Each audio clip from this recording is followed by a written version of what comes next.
excited for another episode of the Coaches Inside. Thanks to Hoop Dirt and Dr. Dish for supporting this show. But I have old friend Rob Perron from Catawba College. What's up, man? How you doing, Richie? I'm doing good. Hey, a lot of people don't know. You actually hired me back in the day, and if it wasn't for you, I probably wouldn't have had the chance to be a head coach. So thank you. Well, it was a position well deserved, and it was a great hire, and I was very happy with my choice, and I think you're a great leader. And look at it now. You're still coaching on I'm not. So what's that say about me?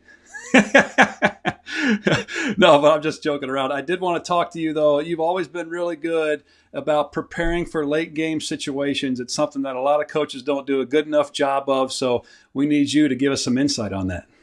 Sure. Well, I think, preparing for late game situations is done ahead of time. And then obviously you have to make, in-game adjustments, and then obviously reviewing it in the off season, during the season on film. But I think, preparing on all three phases is a pretty important thing. I always thought it was something you were really good at, and you've made a career at different universities and colleges across the Carolinas. So, I guess just shed some insight for us on how you go about it. Is this something that you do every day? Is this something that you do twice a week? How much time do you spend on it? A lot of coaches ask a lot of questions on it. Yeah, I don't think I spend enough, to be really candid. And what it's kind of becoming a bigger point of emphasis. I went to just a coaching clinic, a self-improvement thing that Dick Mitras put on. I think it was one summer or one fall, kind of before the season started, and he had a videotape of end of the game situations. And he just kind of paused and said, "What would you do right now? You're up 2, you got the ball coming full court, going long, no timeouts or whatever." And I think so. What I've done in Churn is just kind of make a list of end game situations that are important that we may think may happen. And so just to give the guys kind of a familiarity with that, and try to do it a little bit each day in practice. Try to pick a couple different scenarios, whether you're down 1 with a minute to go, or you can get real finite about it, 5 seconds, 7 seconds. Do we foul? Do we not foul? How do we get a 3? That kind of stuff. And so we just kind of try to grab a couple each day. Obviously, there's always something you can't really necessarily plan for. And I think that's where common sense and good habits come into play. But I think if you grab a couple each day, I think that's a really important part of your team development, and it kind of gives them a comfort level. Well, you and I have talked about this a lot. How many games are won or lost on a possession or two? Because in my opinion, any coach can get their player to compete and play hard, but it really comes down to the last couple minutes of how you handle situations. Yeah, we're just, you watched the Duke-Kansas game the other night, and it came down to the wire, and a lot of games do. And, I appreciate the props on being a good end of the game situation guy, but my first year in head coaching, I lost 4 overtime games. So that'll make you concentrate on it a little bit more. But I think the habits that the kids have, knowing who you may want to get the ball to, and even scouting that, end of game stuff, they know who they're going to go to. Are you going to switch ball screens? That kind of stuff, I think, is really important.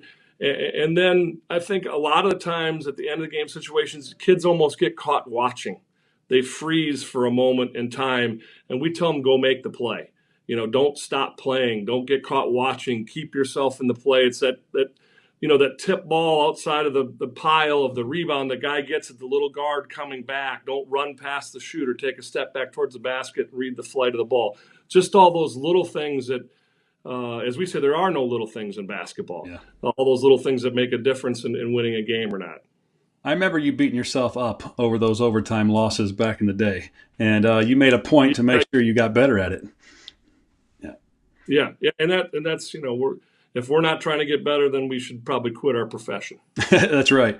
So do this every day, do it as much as you can, and at the same time, though, let me ask you one question: are you a believer in what I call the 3-point defense? With you're up by 3 with less than about 5-7 seconds left, do you foul?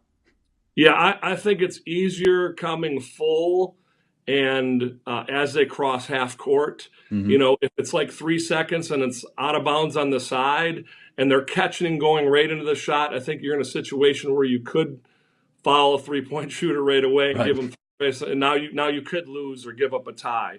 But some people go into the argument: is it easier to make 1 3 or is it tougher to make 3 free throws. Like when you get down to it, and God bless my friends at Queens, they were up and they gave up a free throw rebound. The guy kicked out for a 3 in the semifinal game the night. That happened to us against Wingate in the SAC tournament last year. Yeah. And so just it's so important that just the basics that you're supposed to do in possession 5 of the game, how magnified that is at the end of the game. So I think it's important to talk about that, just creating good habits. That's awesome. Hey, about out of time. Any final thoughts? No. It'll be exciting year at the Final Four, and I look forward to seeing it. Hey, if anybody watches this and mentions this show to Dr. Dish, the best shooting machine in the world, they're going to get an exclusive discount on any one of their products. That's Rob Perron from Catawba. Appreciate your time, man. Good seeing you again. Thanks, Richie. You take care.